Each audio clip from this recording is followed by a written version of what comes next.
안녕하세요. 크리스탈과 함께 책 읽는 시간입니다. 이번에 함께 하실 작품은 나다니엘 호손의 주홍글씨입니다. 주홍글씨는 1850년에 나다니엘 호손이 발표했습니다. 나다니엘 호손은 미국 매사추세츠주의 세일럼에서 태어난 미국 문단의 개척자입니다. 4세 때 부친을 잃어 편모스라에서 성장하였고 우물하고 고독한 성격의 호손은 16세 때 보든 대학에 입학하였고 그 스스로가 농땡이를 부리는 학생이라고 했지만 책을 많이 읽고 문학에 관심이 있어 시인 롱펠로우와 프랭클린 등과 친교가 있었습니다. 그 후 세일럼의 어머니 집에서 10년간의 운둔 생활을 하며 창작에 전념해 주홍글씨를 발표하여 작가로서의 위치를 확보했습니다. 후에 영사로 영국에 부임했다가 귀국했으나 남북전쟁이 터져 불안한 말년을 보냈습니다. 그의 작품은 청교도적인 전통의 악과 도덕적 책임에 입각하여 인간의 내면적인 문제를 집요하게 잘 표현하고 있으며 그의 작품이 현실성이 부족하다는 비난도 있었으나 냉정하면서도 이지적인 관찰을 평이하고 적확한 문장으로 표현하여 소설가로서의 자질을 발휘했다는 평을 받고 있습니다. 구독, 좋아요, 그리고 알림 설정 부탁드립니다.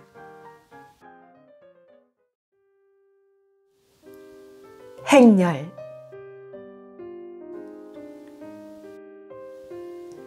헤스터 프린이 정신을 가다듬고 이 예기치 못한 놀라운 사태에서 대처할 방법을 강구할 겨를도 없이 군악 소리가 가까운 소리에서 다가오고 있는 게 들렸다. 그 소리는 관리들과 시민들의 행렬이 교회당을 향해 행진하고 있음을 알려주는 것이었다. 교회당에서는 오래전부터 지켜 내려오는 관습에 따라 딤지데일 목사가 취임 축하 설교를 하기로 되어 있었다.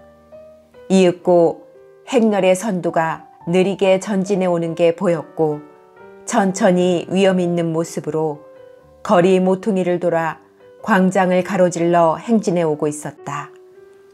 제일 먼저 악대가 눈에 띄었다.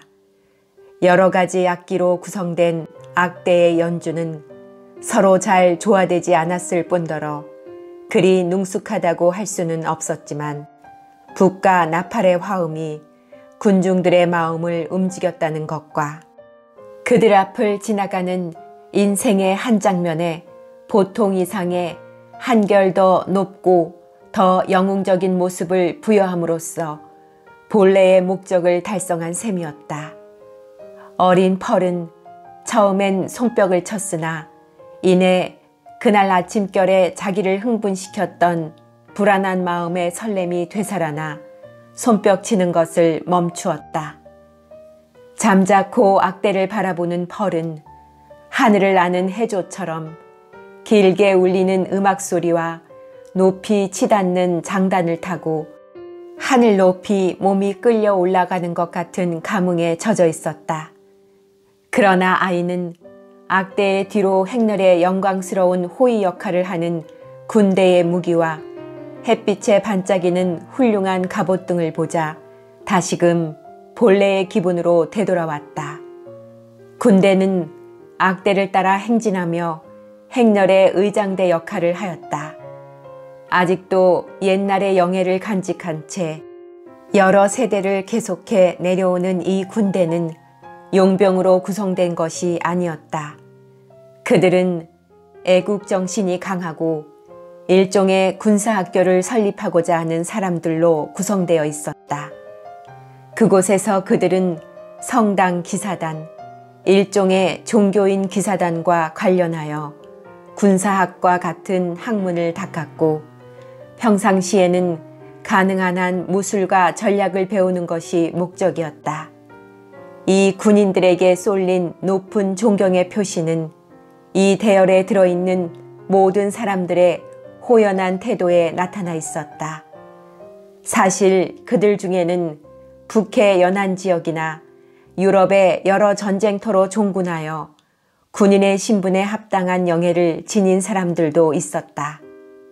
게다가 빛나는 갑옷을 입고 번쩍이는 투구 위에 새 깃털을 달고 있는 모습은 실로 당당하고 찬란해 보였으며 지금의 군대가 아무리 화려하게 꾸며도 도저히 따라갈 수 없을 정도였다. 그러나 생각이 깊은 구경꾼들의 눈에는 의장대의 바로 뒤를 따르는 저명한 고관 대작들이 더 볼만하였다.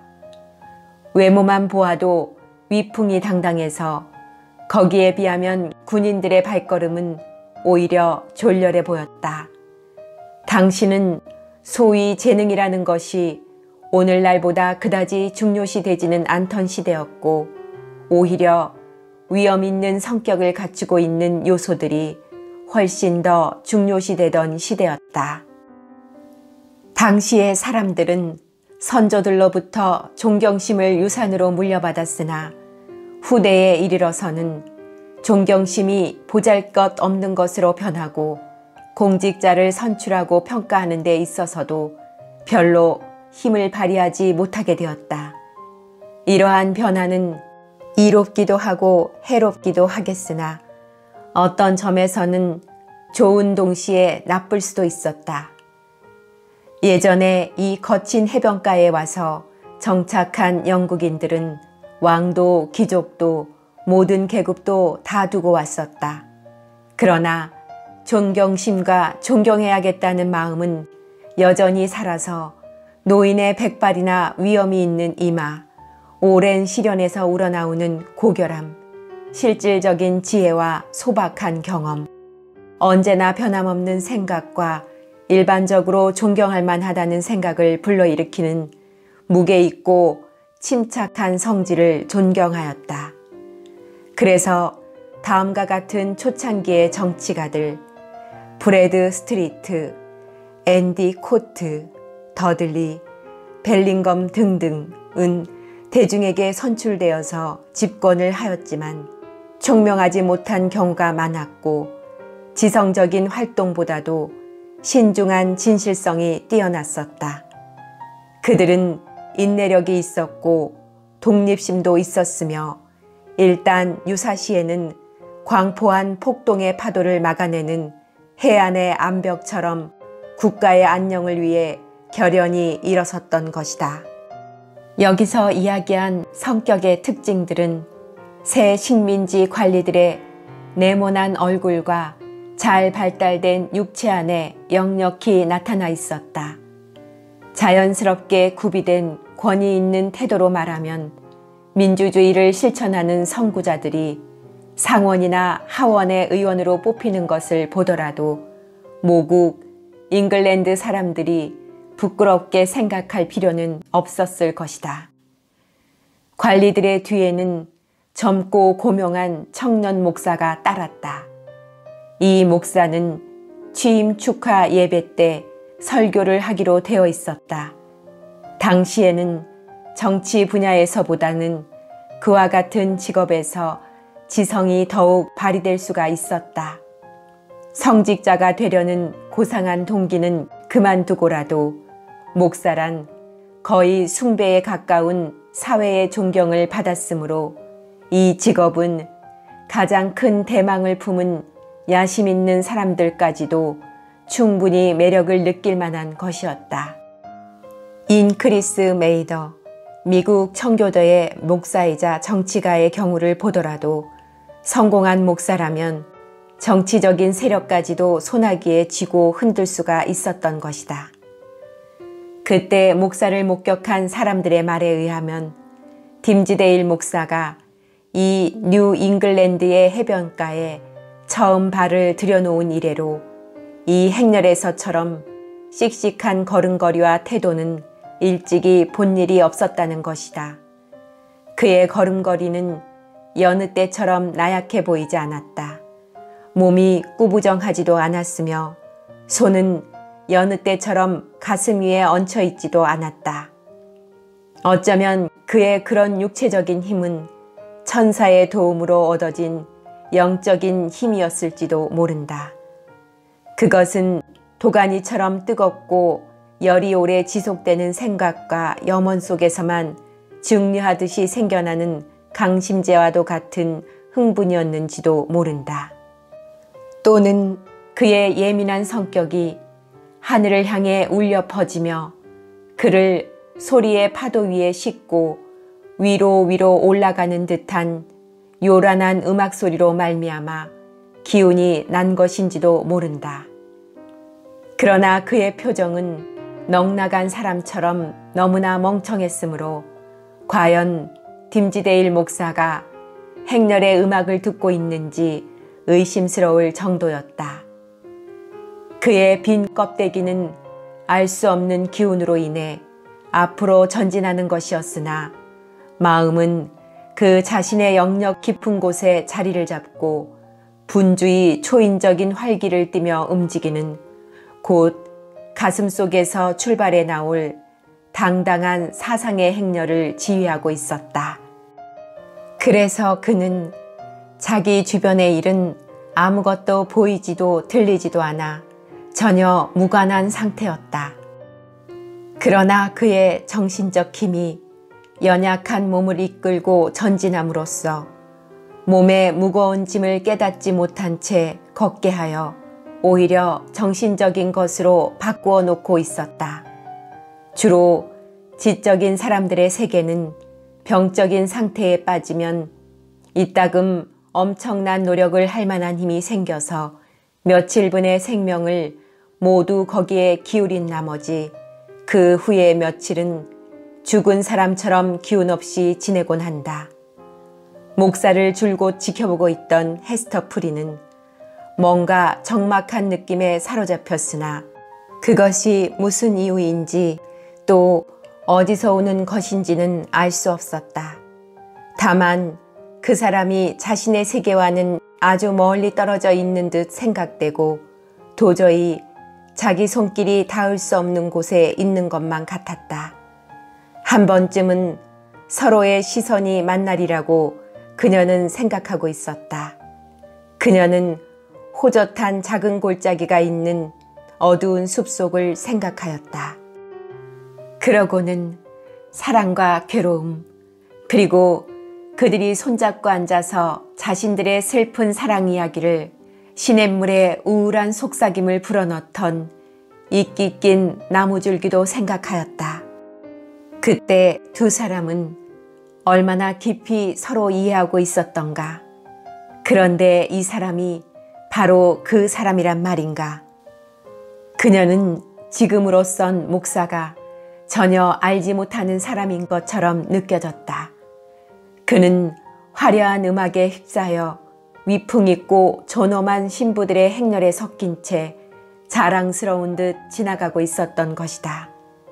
사회적인 지위로 보거나 지금처럼 동정을 모르는 사상의 세계에서 그를 먼 발치로 보더라도 절대 따르거나 도달할 수 없는 위치의 목사였다.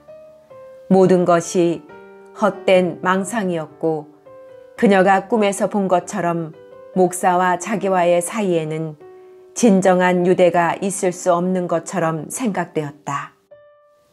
헤스터에게도 여인다운 성품은 그만큼 남아있었으므로 이대로 목사를 용서할 수는 없었다. 더구나 두 사람의 운명이 다가오는 무거운 발자국 소리가 차츰 가까워지는 이 마당에 두 사람의 공동 세계에서 혼자서만 그렇게 빠질 수 있는 목사의 행위를 절대 용납할 수가 없었다. 헤스터는 자기의 차가운 두 손을 뻗쳐 절망적으로 그를 더듬어 찾았지만 목사를 붙잡을 수는 없었던 것이다. 어머니의 심정을 알아차렸는지 펄도 인해 반응이 달라졌다. 아니, 아득한 거리감으로 인해 붙잡을 수 없을 것 같은 기분이 목사를 둘러싸고 있음을 펄 자신도 느꼈을 것이다. 행렬이 지나가는 순간 불안을 느낀 펄이 이리저리 몸을 움직이는 모습은 지금 막 날아가려는 새처럼 보였다. 이윽고 행렬이 모두 지나가자 펄은 헤스터의 얼굴을 쳐다보았다. 엄마, 저분이 내과에서 나한테 입 맞추던 목사님이 맞아? 잠자코 있거라 펄. 헤스터는 위협과 부드러움이 함께 담긴 목소리로 딸의 입을 중단시켰다. 숲속에서의 일은 남 앞에서 절대로 떠들어선 안 되는 얘기야. 아무래도 난 그분 같지가 않아서 그래. 아주 달라졌어. 펄은 엄마의 위협적인 눈길엔 관심 없다는 듯 계속 짓거려댔다. 달라지지 않았다면 난 그 사람한테 달려가서 사람들이 보는 앞에서 입 맞춰달라고 했을 거야. 저 어두운 고목나무 숲속에서 했던 것처럼 말이야. 그러면 목사님은 뭐라고 했을까? 엄마, 손을 가슴에 얹고 눈살을 찌푸리며 나더러 저리 가라고 했을까? 글쎄, 뭐라고 했을까 펄? 잠시 생각하는 듯 하다가 헤스터는 말을 이었다. 그냥 지금은 입 맞출 때가 아니야. 광장 같은 데선 입 맞추면 안 된다고 하시겠지. 하지만 그분한테 말을 걸지 않은 건 잘한 거야. 이 바보 아가씨야. 딤지데일 목사에 관해서 이와 비슷한 심정을 나타낸 또 한 인물이 있었다. 그녀는 괴벽이랄지 정신 이상이랄지 하는 그런 상태여서 거리의 사람들 그 누구도 감히 못하는 일을 해치웠다. 즉 주홍 글씨를 가슴에 단 여인과 군중들이 보는 앞에서 서슴없이 얘기를 시작했던 것이다. 그는 바로 히빈즈 노부인이었다. 그녀는 세 겹으로 된 주름깃에 가슴에 술을 놓은 화려한 벨벳 옷을 입고 금 손잡이가 달린 지팡이를 손에 든 호화로운 차림새로 이 행렬을 구경하러 나왔던 것이다. 이 노부인은 당시 빈번하게 일어나던 마술놀이의 장본인이라고 널리 알려져 있어서 사람들은 그녀의 주름깃에 무서운 균이라도 묻어있는 양 거기에 닿을까봐 두려워하였다. 따라서 그녀가 헤스터 프린과 함께 있는 것을 본 마을 사람들은 헤스터 프린에게 차츰 친절해지고는 있었지만 히빈즈 부인으로 인해 더욱 두려움이 배가 되어 두 여인을 피해 모두들 슬금슬금 피하는 것이었다. 도대체 인간의 상상력으로는 생각도 못할 일이지 뭐요? 노부인은 헤스터에게 은밀히 속삭였다. 저 성스러운 목사님 말이죠. 이 세상 사람들이 모두 우러러보는 저분 말이요. 물론 내 생각에도 그럴 수밖에 없지만 한데 지금 행렬 속에 섞여 지나가는 목사를 보고 누가 감히 서재를 빠져나와서 헤브라이어의 성경 구절을 중얼거리면서 숲속을 산책하였다 생각할 수 있겠어요? 나는 그 이유를 잘 알고 있지만 헤스터 프린, 그것이 서로 똑같은 사람이었다고 믿을 수가 없군요. 그들은 사실 숲속의 어떤 분이 바이올린을 켰을 때 나와 함께 그 음악에 맞춰 춤을 추던 사람들이라오. 그리고 인디언들의 주술사나 레플랜드의 마술사와 손을 잡고 춤을 추기도 했지. 그러나 세상사를 잘 아는 여자에겐 그 정도쯤 별것도 아니지. 그런데 저 목사는 말이지, 헤스터, 저 사람이 당신과 숲속 오솔길에서 만났던 바로 그 사람이라고 장담할 수 있겠소? 부인, 저는 당신이 무슨 말씀을 하시는지 통 모르겠는데요. 헤스터 프린은 또렷한 목소리로 대답했다. 히빈즈 부인이 제정신이 아니라고 생각은 하면서도 자신을 포함한 수많은 사람들과 마왕과의 개인적인 관계를 자신 있게 인정하는 자신만만한 태도를 보며 놀랍기도 하고 한편으로는 두려운 마음도 들었던 것이다. 전 딤지데일 목사님처럼 학식이 높고 주님의 심부름을 하시는 경건한 분에 대해 경솔하게 비평할 수는 없어요. 이것 봐, 왜 이러는 거야? 노부인은 헤스터를 향해 삿대질을 하며 외쳤다. 내가 숲속에 그렇게 자주 드나들면서 누가 거길 다녀왔는지를 알아낼 만한 재주도 없을라고? 숲속에서 머리에 쓰고 있던 춤추던 하완의 꽃잎이 머리카락에 남아있지 않아도 말이야. 헤스터, 나는 당신이 숲속에 갔던 것도 알고 있어. 갔던 표가 다 나거든. 빛이 나면 누구에게나 다 보이지. 어두우면 뻘건 불길처럼 보인다오. 당신은 그 표를 보라는 듯이 달고 다니니까 말할 필요가 없어요. 그렇지만 목사는 잠깐 귀를 빌려줘요. 내가 말해줄 테니 마왕께서는 딤지데일 목사처럼 부하가 되기로 약속하고 서명 날인한 뒤에도 계약을 지키기를 꺼려하는 부하를 보시면 그 표가 대낮에 모든 사람들의 눈에 띄게 만드는 방법이 있으시지. 헤스터, 저 목사가 늘 가슴에 손을 얹고 감추려는 것이 무엇인가, 응? 그게 뭘까요, 히빈즈 할머니? 어린 펄이 정색을 하며 물었다. 할머니는 그걸 보신 적이 있으세요? 아무것도 아니란다, 귀여운 아가씨. 히빈즈 부인은 펄에게 친절하게도 머리를 숙여 보이며 덧붙였다. 이제 곧 알게 돼요. 그런데 얘야, 너는 마왕의 피를 받았다고 사람들이 그러더구나. 나하고 같이 맑은 날 밤에 날아서 너의 아버지를 만나러 가보지 않을래? 그러면 목사님이 어째서 가슴에 손을 잡고 얹으시는지 알게 될 거다. 늙은 마녀는 광장의 모든 사람들이 들을 수 있을 만큼 요란스러운 웃음소리를 내며 그 자리를 떠났다. 이때 교회당에서는 이미 개회 기도가 끝나고 딤지데일 목사의 설교가 시작되고 있었다. 억누를 길 없는 심정을 안고 헤스터는 교회당으로 갔다. 교회 부근은 사람들이 산더미같이 꽉 차 있어서 더 이상 비집고 들어갈 틈이 없었다. 그래서 헤스터는 높다란 처형대 옆에 자리를 잡고 서 있었다.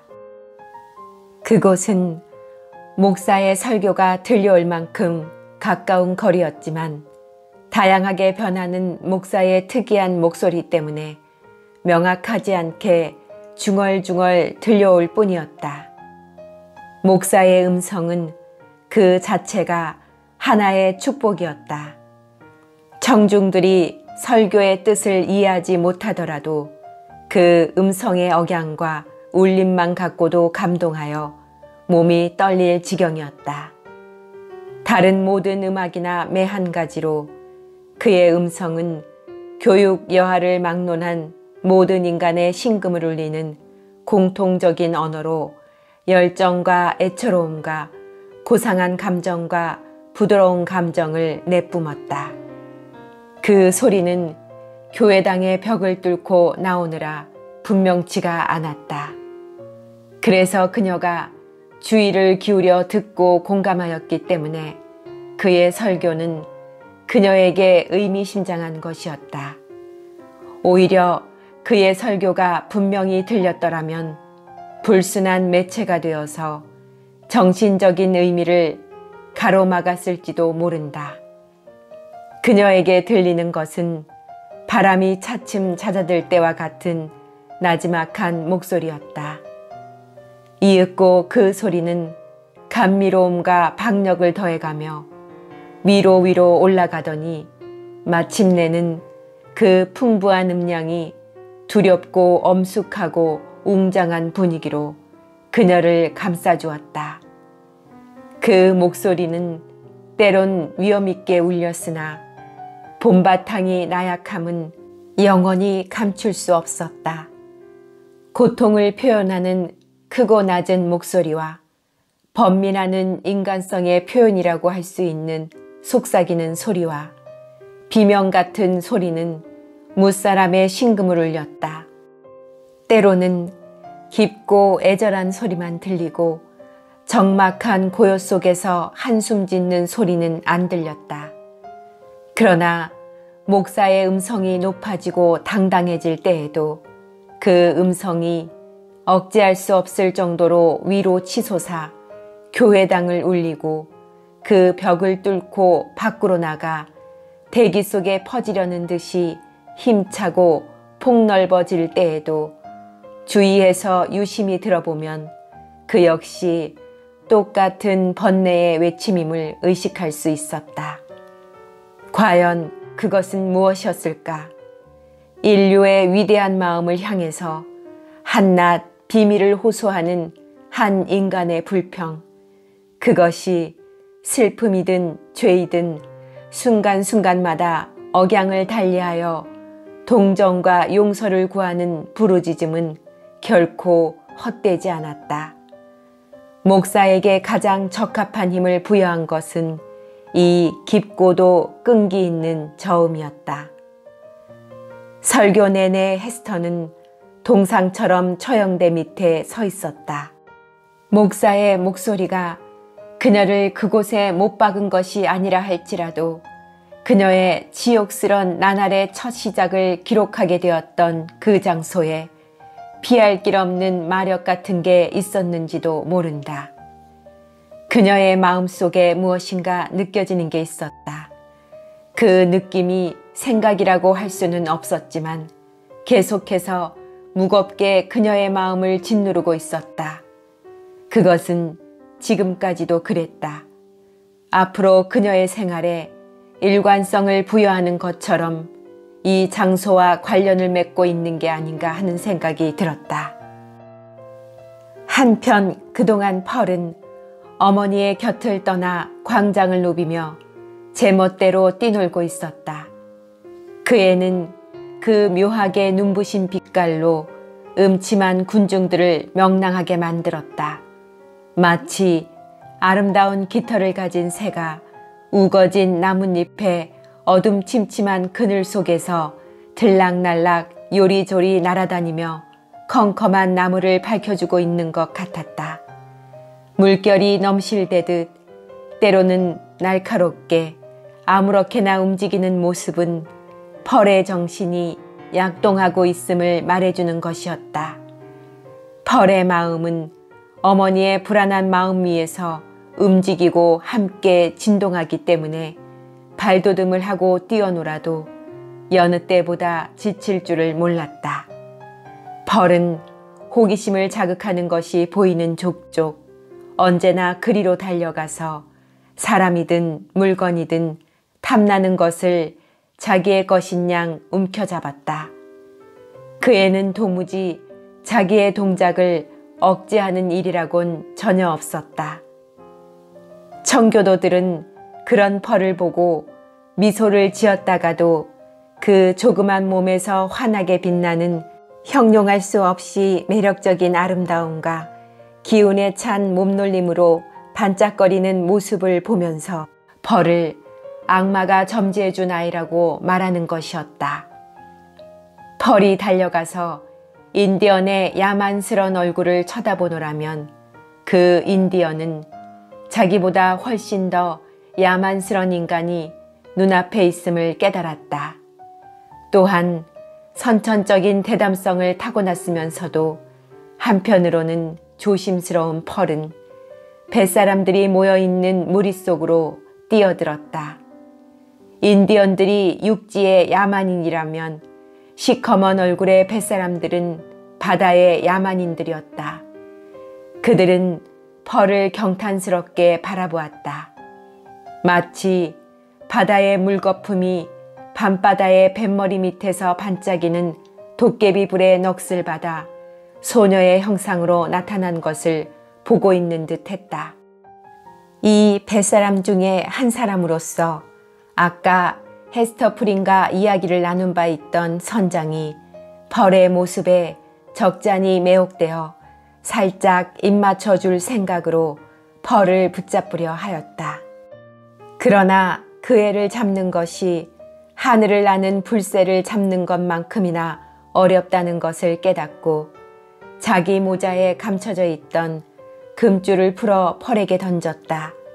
펄은 그것을 목과 허리둘레에 마구 휘감았다.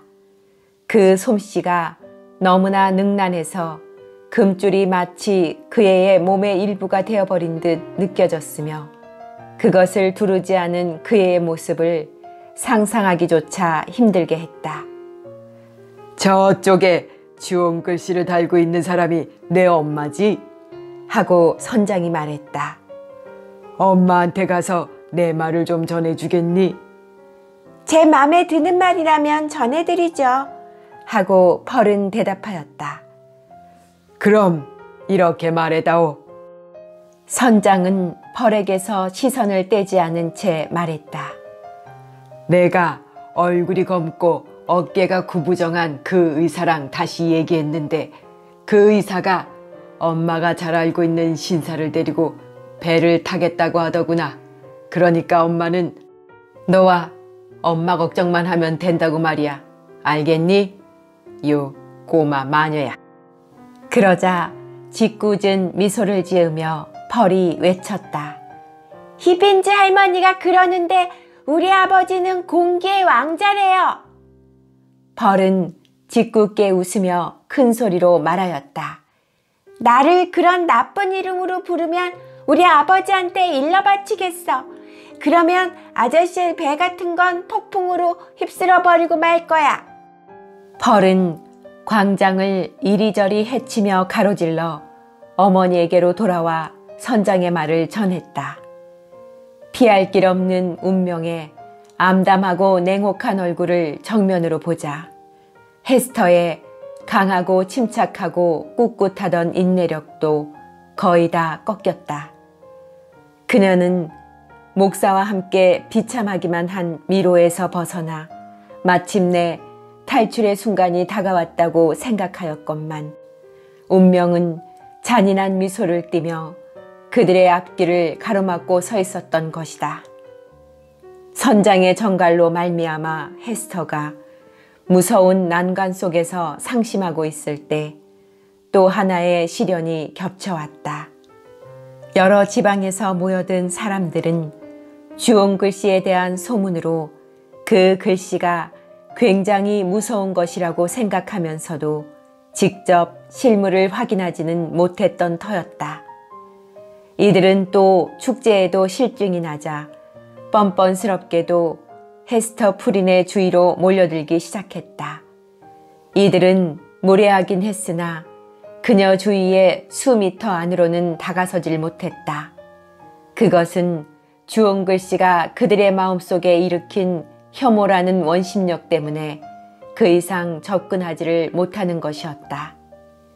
뱃사람들 역시 사람들이 새까맣게 몰려드는 것을 보고 주홍 글씨의 의미를 알았음인지 구경꾼들 너머로 햇빛에 그 으른 얼굴을 삐죽 내밀었다. 인디언들도 백인들의 싸늘한 호기심이 뿜어대는 분위기에 압도되어 군중들 속을 헤치고 들어와서는 뱀같이 까만 눈으로 헤스터의 가슴을 뚫어지게 쳐다보았다. 어쩌면 휘황찬란하게 수놓은 표시를 단 이 여인이 백인들 사이에서 높은 주위를 차지하고 있는 모양이라고 생각하는지도 몰랐다. 나중에는 이 고장 사람들까지도 어슬렁어슬렁 다가와서는 헤스터 프린을 괴롭혔다. 이 치욕의 표시에 꽂히는 마을 사람들의 차디찬 시선은 그 자리에 있던 다른 어떤 사람들의 시선보다도 더 헤스터 프린을 괴롭혔다. 헤스터는 7년 전 감옥에서 나올 때 받았던 치욕의 시선이 지금 다시 반복되고 있음을 느꼈다. 다만 그중 한 사람만이 보이지 않았는데 그녀는 누구보다도 젊었었고 오직 혼자서만 헤스터를 가엾이 여겨준 여인이었다. 헤스터는 언젠가 그 여자의 수의를 손수 지어준 일이 있었다. 헤스터가 얼마 후면 떼어버리기로 작정했던 이 눈부신 주홍 글씨는 마지막 순간에 이르러 그 표시를 달게 된 후 그 어느 때보다도 더 사람들의 주목과 흥분의 대상이 되어 그녀의 가슴을 아프게 했다. 헤스터가 지옥의 마술적인 원, 그녀에게 내려진 교활하고 잔인한 선교로 인해 고정된 그 원 안에 서 있는 동안 거룩한 설교자는 성스런 강당에서 깊은 마음을 자기에게 바치고 있는 청중들을 내려다보고 있었다. 교회당에 선 성직자 같은 목사와 광장에 선 주홍글씨의 여인, 이 두 사람의 가슴 위에 똑같이 치욕의 낙인이 불타고 있음을 감히 어느 누가 상상이나 할 수 있었을까? 드러난 주홍글씨.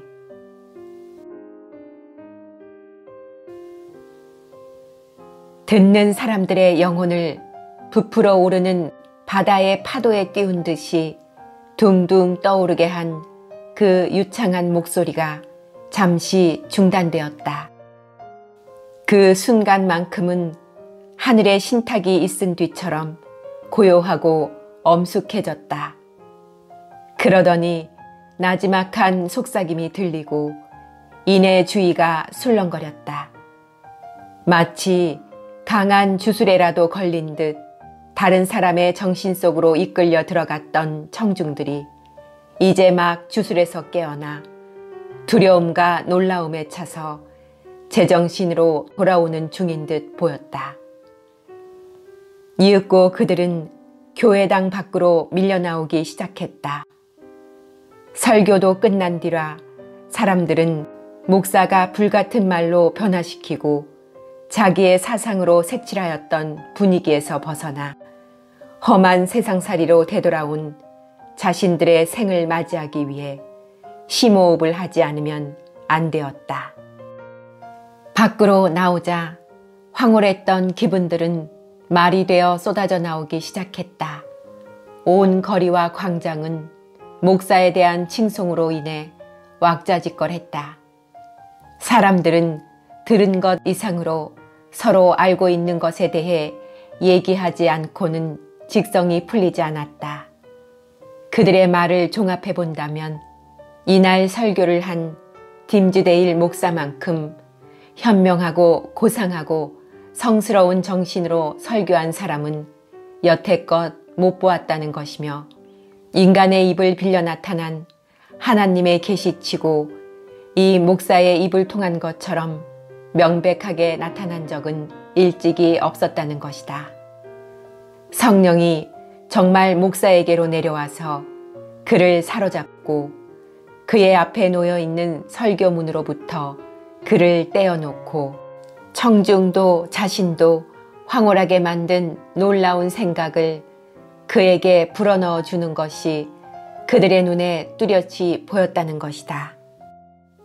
그의 설교 제목은 신과 인간 사회와의 관계에 대한 것이었으며 당시 황야에 정착하고 있던 뉴 잉글랜드 사람들에 대하여 특별히 언급하였다.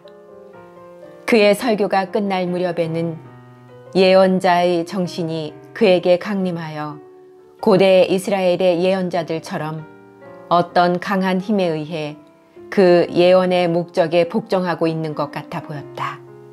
한 가지 다른 점이 있다면 이스라엘의 예언자들은 그 나라에 대한 하나님의 심판과 멸망을 예언하였으나 목사는 새로 모여든 주님의 백성들에게 영광된 미래가 있음을 예언해 준 것이었다. 그러나 그의 설교는 시종일관 어떤 심오하고 애잔한 비탄의 소리가 낮게 흐르고 있었으니 그것은 이제 조금 있으면 이 세상을 떠날 사람의 입에서 자연스레 흘러나오는 비탄의 소리라고 해석되어야 할 것이다. 그렇다. 그들은 목사를 그토록 사랑했고 목사도 그들을 무한히 사랑했으므로 승천할 때엔 슬픈 한숨을 짓지 않을 수가 없었다. 목사는 자기 앞에 다가오는 죽음을 미리 느끼고 있었다. 그는 그들을 슬픈 눈물 속에 남겨둔 채 혼자서 이 세상과 이별을 하게 될 것이다. 그가 이 지상에서 더 이상 오래 머물지 못할 것이라는 생각이 목사의 설교에 힘을 더욱 불어넣어 주었으리라. 그것은 마치 천사가 하늘나라로 돌아가는 도중에 사람들의 머리 위에서 반짝거리는 날개를 퍼덕여 눈부신 광채를 주듯 목사 역시 황금빛 진리의 비를 사람들 머리 위로 뿌리는 것 같았다.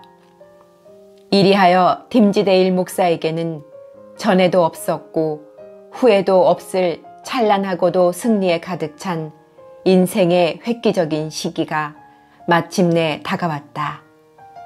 이 순간이야말로 목사는 인생의 절정기에 서 있었다. 목사라는 직업만으로도 높은 지위를 누릴 수 있었던 초창기의 뉴 잉글랜드에서 목사는 타고난 재능과 풍부한 학문, 사람들을 감동시키는 웅변과 순결한 평판으로 도달하고도 남음이 있는 보물이었던 것이다.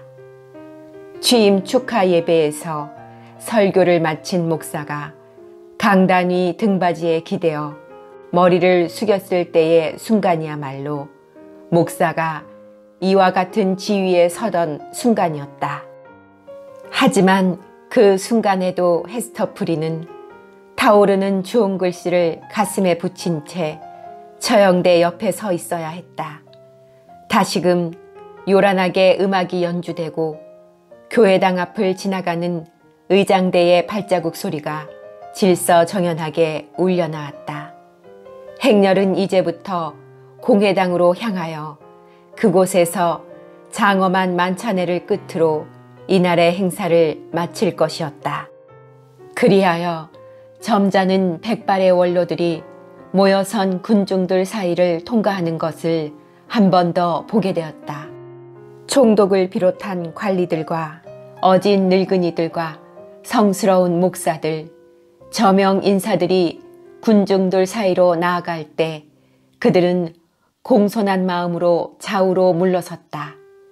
그들이 광장에 다다랐을 때 군중들은 환호성으로 그들을 반겼다.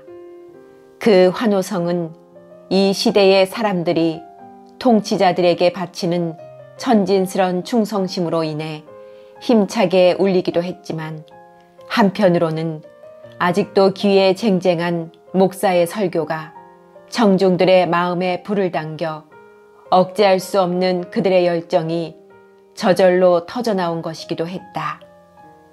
모두가 그런 충동을 자신의 마음속에서 느꼈으며 동시에 옆에 사람에게서도 똑같은 충동을 느꼈다. 교회당 안에서 억제되었던 충동이 밖으로 나오자 하늘의 정점까지 찌를 듯한 환호성이 되어 터져나왔던 것이다. 이렇듯 수많은 사람들의 함성소리는 질풍이나 우레소리 또는 사나운 바다의 표효소리보다도 더한 인상적인 음향을 만들어냈다. 동일한 감동으로 충만한 가운데 그들의 여러 목소리는 한 목소리가 되어 울려 퍼졌고 그 목소리 또한 그들의 마음을 완전히 일체되게 만들었다. 뉴 잉글랜드 땅에서 일찍이 이런 환호성이 일어난 적은 없었다. 뉴 잉글랜드 땅에서 이 목사만큼 무사람들의 존경을 한 몸에 받은 사람도 없었다. 그런데 이 순간 목사 자신은 어떠했던가? 눈부신 후광이 그의 머리둘레를 감싸지는 않았을까? 정신적으로 승화되어 영묘해지고 수많은 숭배자들로 인해 신격화된 그 목사. 목사의 발은 과연 지상의 먼지를 밟고 서 있었던가. 군인들과 고관 대작들이 행진해 올 때 모든 시선은 대열 속에 끼어 다가오는 목사를 향하고 있었다. 군중들은 그의 모습을 발견하게 되면서 수군거림을 멈추었고 환호성은 속삭임으로 변했다. 영광의 절정에 서 있던 목사가 어찌하여 저토록 나약하고 창백해 보이는가. 그의 힘은 성스러운 메시지를 전달하던 그 힘, 아니 그때까지의 그의 육신의 힘을 지탱하도록 떠받쳐주던 영감은 이제 그 임무를 충실히 수행하고는 소진돼 버린 것인가. 조금 전까지도 그의 얼굴을 발그레하게 물들이고 있던 홍조는 애초롭게 꺼져가는 불씨처럼 잿더미로 변해 있었다. 혈색 없는 파리한 그의 얼굴은 도무지 살아있는 사람 같지가 않았다. 맥없이 길 위에 쓰러질 듯 비틀거리며 걷고 있는 그의 모습은 몸속에 생명을 가진 사람이라고 보기 어려웠다. 그의 동료 목사 중 한 사람인 존 윌슨 목사는 이 지성과 감각의 물결이 가신 뒤에 딤지데일 목사의 모습을 보고 당황하여 그를 부축하고자 곁으로 다가섰다. 그러나 딤지데일 목사는 떨면서도 이 늙은 목사의 팔을 매몰차게 뿌리쳤다. 그는 여전히 앞으로 걸어가고 있었다.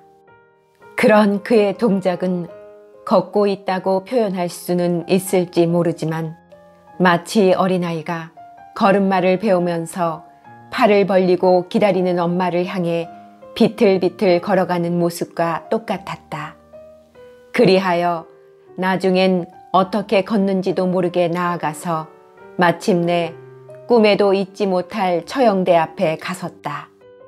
모진 비바람에 낡아버린 이 처형대는 오래전에 헤스터가 세상 사람들의 치욕스런 응시를 한 몸에 받았던 곳이다.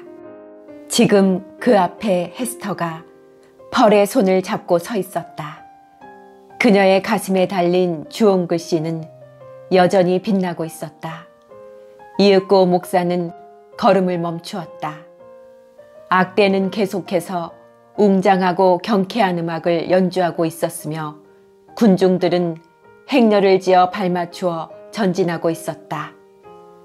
음악 소리는 목사에게 계속 앞으로 나아가도록 재촉하는 듯 했으나 목사는 그 자리에 그대로 멈춰서 있었다. 얼마 전부터 걱정스러운 표정으로 목사를 지켜보고 있던 벨링검 총독은 이윽고 행렬을 떠나 그를 부축하려고 했다. 딤지데일 목사의 상태가 부축을 해주지 않고서는 금세 쓰러질 것 같아 보였기 때문이다. 총독은 마음과 마음이 통하는 막연한 암시 따위로 쉽게 움직이는 사람은 아니었으나 목사의 표정에는 총독을 나서지 못하게 하는 무엇인가가 있었다. 그동안 군중들은 두렵고 놀란 마음으로 그들을 바라보고 있었다. 그들은 목사가 지상에서 이토록 쇠약해진다는 것은 곧 하늘나라에서의 정신적인 힘이 그만큼 강해짐을 의미하는 하나의 증거라고 생각했다. 즉, 그들의 눈앞에서 목사가 승천하여 마침내 하늘빛 속으로 스며들어 버린다 해도 그가 거룩한 사람이었기에 그다지 신기한 기적이라고 여기지는 않았을 것이다. 목사는 처형대 쪽을 향해 두 팔을 벌렸다. 헤스터! 하고 그가 외쳤다. 헤스터! 이리 오시오. 나의 귀여운 폴도 이리 오렴.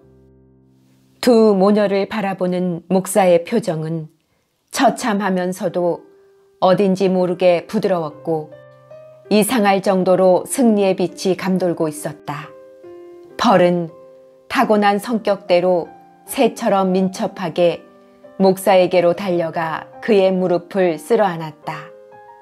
헤스터 프린 역시 거부할 수 없는 운명에 이끌리듯 천천히 다가갔으나 목사의 몇 발자국 앞에서 멈춰섰다. 그것은 헤스터의 강한 의지의 결과였다.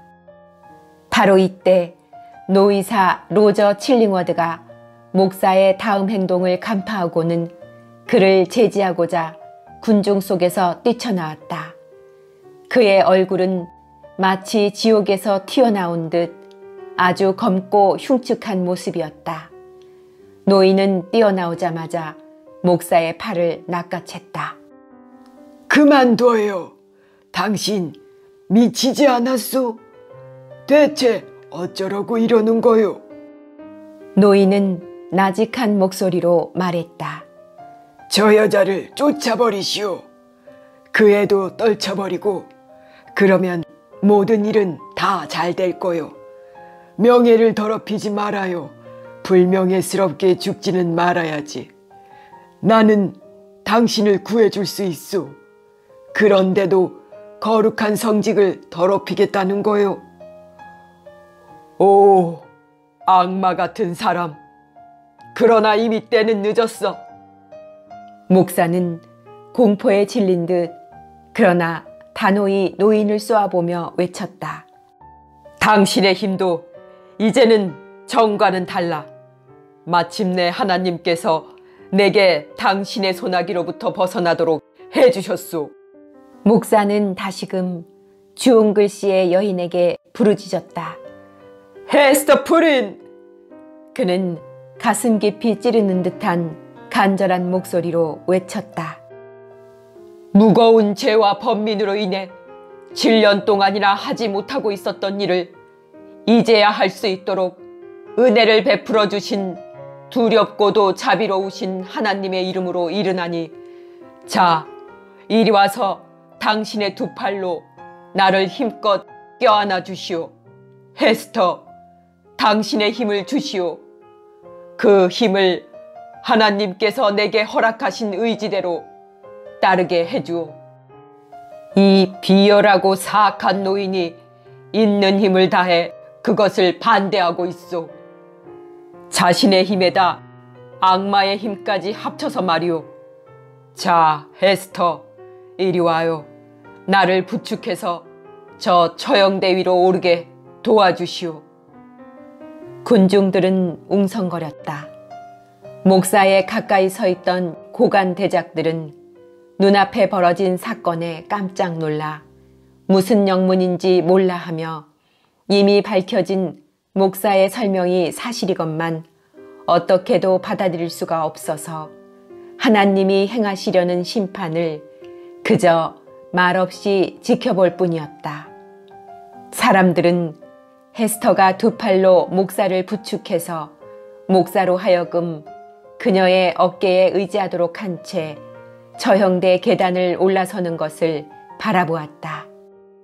그동안에도 목사는 불의에 의해 태어난 벌의 작은 손을 꼭 붙잡고 있었다. 늙은 로저 칠링워드도 마침내 이 세 사람이 모두 주연으로 등장하는 죄악과 비애로 가득 찬 연극에 밀접한 관계가 있어서 이 연극의 마지막 장면에 등장할 자격이 있다는 듯 그들의 뒤를 따르고 있었다. 노인은 험악한 눈길로 목사를 노려보며 말했다. 당신이 온 세상을 다 헤맨다 해도 내게서 도망칠 비밀스런 장소를 찾을 순 없을 거요. 하늘과 땅을 모두 뒤져도 이 처형대밖엔 없을 거요. 나를 이리로 이끌어주신 하나님께 감사드릴 뿐이요. 목사는 다만 이렇게 대답할 뿐이었다. 그러나 그는 떨고 있었다. 입가에 어렴풋이 미소를 띠고 있었지만 그의 눈동자엔 감출 수 없는 의혹과 불안의 빛이 역력했다. 그는 헤스터를 향하여 속삭였다. 이러는 편이 더 낫지 않을까? 우리가 숲속에서 계획했던 것보다 말이오. 모르겠어요. 전 몰라요. 그녀는 떨리는 목소리로 황급히 대답했다. 더 낫지 않냐고요? 그래요. 우리는 이렇게 함께 죽겠지요. 펄도 함께요. 당신과 펄은 하나님께서 명하시는 대로 해요. 목사는 말했다. 하나님은 자비로우시오. 이제 내게 분명히 보여주신 뜻대로 실행하겠소. 헤스터, 나는 지금 죽어가고 있소. 그러니 내가 마땅히 받아야 할 지옥을 빨리 받을 수 있도록 해주오. 헤스터 프린에게 몸을 의지하고 펄의 손을 꼭 잡은 채 딤지데일 목사는 위험 있는 관리들과 목사와 군중들에게로 얼굴을 돌렸다. 군중들은 바야흐로 죄로 가득 찼지만 번뇌와 참회로 가득 찬 인생의 일대 사건이 눈앞에서 전개되려는 것을 알아차리고 몹시 놀라는 한편으로 눈물겨운 동정심을 보여주었다. 정오의 태양은 목사를 내리쬐어 하늘의 심판대에서 자기의 죄악을 고백하려고 대지 위에 서 있는 목사의 모습을 뚜렷이 돋보이게 해주고 있었다. 뉴 잉글랜드 주민 여러분, 그는 외쳤다. 엄숙하고 장엄한 목소리는 군중들의 머리 위로 높이 울려 퍼졌다.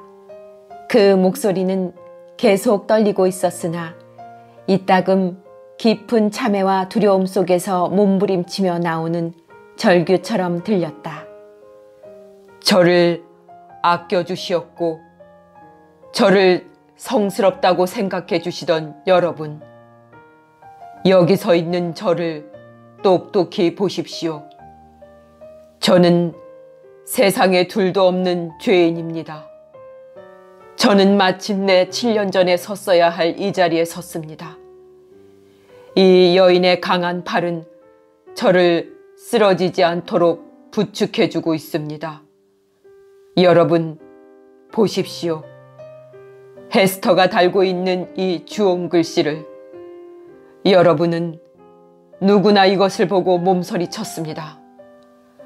이 여인이 어디를 가더라도 이토록 비참한 멍에를 짊어진 그녀가 마음의 안식처를 찾아 헤맬 때 이 주홍 글씨는 그녀의 주변에서 무서운 공포와 두려움과 혐오감을 던졌습니다. 그러나 여러분은 또 한 사람의 죄악과 치욕의 낙인에는 몸서리 치는 일이 없었습니다. 목사는 여기까지 말하고서는 기운이 쇠진해 그 이상의 비밀은 밝힐 수 있을 것 같지 않았다. 그러나 자기를 굴복시키려는 육신의 쇠약함을 물리치면서 마음의 쇠약함도 이겨내고 있었다. 그리고 부축하려는 사람들의 손을 뿌리치고 두 모녀 앞으로 다가섰다. 그 낙인은 그 사내에게도 찍혀져 있습니다. 목사는 단호한 어조로 말했다. 그는 모든 것을 남김없이 밝히리라 결심하고 있었던 것이다. 하나님께서는 그것을 보고 계셨습니다. 천사들도 늘 그 낙인의 손가락질을 해왔습니다. 악마들도 알고 있었습니다. 그래서 그것을 손가락으로 건드려 고통을 주었습니다. 그러나 그 사람은 세상의 눈을 피해 교묘하게 감추고는 죄 많은 세상에서 자기만이 순결하여 괴롭다는 듯이, 또는 천국의 형제들과 헤어져 있어서 괴롭다는 듯이 슬픈 표정을 지으며 여러분 사이를 걸어 다녔습니다. 이제 죽음을 앞두고 그 남자가 여러분 앞에 섰습니다. 그는 간청합니다. 여러분께서 헤스터의 주홍 글씨를 다시 한번 봐달라고요. 헤스터의 주홍 글씨가 아무리 불가사의하고 무서운 것이라 해도 그 남자의 가슴에 찍힌 낙인에 비하면 그림자에 불과하며, 그 남자의 낙인 또한 깊은 가슴속을 불태우는 상징에 불과한 것입니다. 죄에 대한 하나님의 심판을 믿지 않는 분이 여기에 계십니까? 보십시오. 그 무서운 증거가 여기 이렇게 있습니다. 목사는 미친 듯이 가슴에 붙은 목사용의 띠를 잡아떼었다. 이윽고 표적은 나타났다. 그러나 그것을 여기에서 설명하기란 불경스러운 일이 아닐 수 없다. 공포에 질린 사람들의 시선은 모두 그 무서운 기적 위에 집중되었다. 그 사이 목사는 격심한 고통의 절정에서 마침내 승리를 빛내며 서 있었으나 다음 순간 처형대 위에 힘없이 쓰러져 버렸다. 헤스터는 목사를 반쯤 일으켜 자기 가슴에다 그의 머리를 받치었다. 로저 칠링워드 노인은 자신의 몸에서 생명이 빠져나간 듯 멍청한 표정으로 목사 옆에서 무릎을 꿇고 있었다. 기어이 내게서 도망쳐버렸군. 그는 몇 번이나 되풀이하여 말했다. 기어이 내게서 벗어나버리고 말았소. 하나님, 이자의 죄를 용서하소서.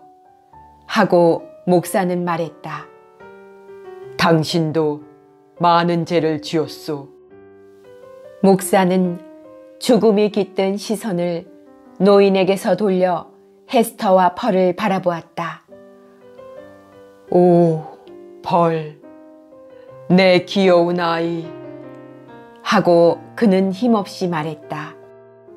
영혼이 깊은 잠에 빠져들듯 그의 얼굴에는 부드럽고 평화로운 미소가 어렸다. 지금까지 비밀로 붙여져 온 무거운 죄악의 멍에를 벗어놓게 된 그는 마치 이 어린아이와 장난이라도 칠 수 있을 것처럼 보였다. 펄, 착하지? 이젠 내게 키스해 주겠니? 그때 숲속에선 거절했었지만 이젠 해주겠지? 펄은 그의 입술에 입을 맞추었다. 주문은 풀어졌다.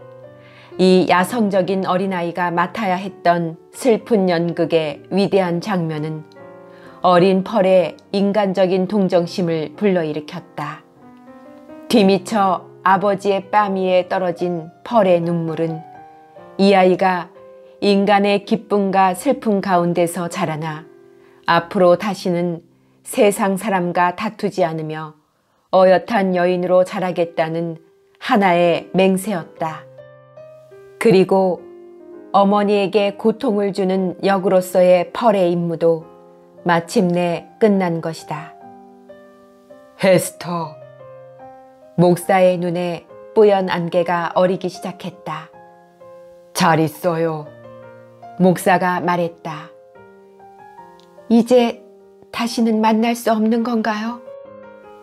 헤스터는 허리를 굽혀 얼굴을 목사의 얼굴 위에 갖다 대며 속삭였다. 우리가 함께 영원한 삶을 누릴 수는 없겠지요. 우리는 이 모든 고통으로 우리의 죄값을 치렀어요.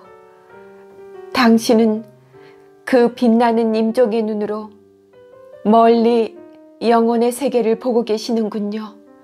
무엇이 보이나요? 당신이 보고 계신 것을 말씀해 주세요. 쉿, 조용히 해요, 헤스터. 목사는 떨리는 목소리로 엄숙하게 말했다. 우리가 어긴 법이 보요. 우리가 범한 무서운 죄도 이 사실을 당신은 잊지 마시오. 아, 나는 두렵소. 우리들이 하나님을 잊어버리고 서로의 영혼에 대한 존경심을 저버렸을 때 우리는 이미 저 세상에서 만나 순결하고 영원한 결합을 하리라는 희망을 잃었나 보오. 하나님은 모든 것을 알고 계시오. 또한 그분은 자비로운 마음을 지니셨소. 특히 내가 괴로울 때 자비를 베풀어 주셨소. 나에게 화영처럼 괴로운 고통을 가슴에 달고 다니게 하신 것도 그러하오. 또 저 사악하고 무서운 늙은이를 보내어 나에게 계속해서 고통을 주신 것도 그러하오.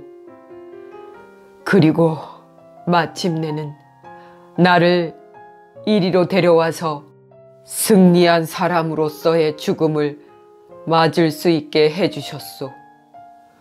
만일 이 중에 어느 한 가지라도 빠졌더라면 나는 영원히 파멸해버렸을 것이요.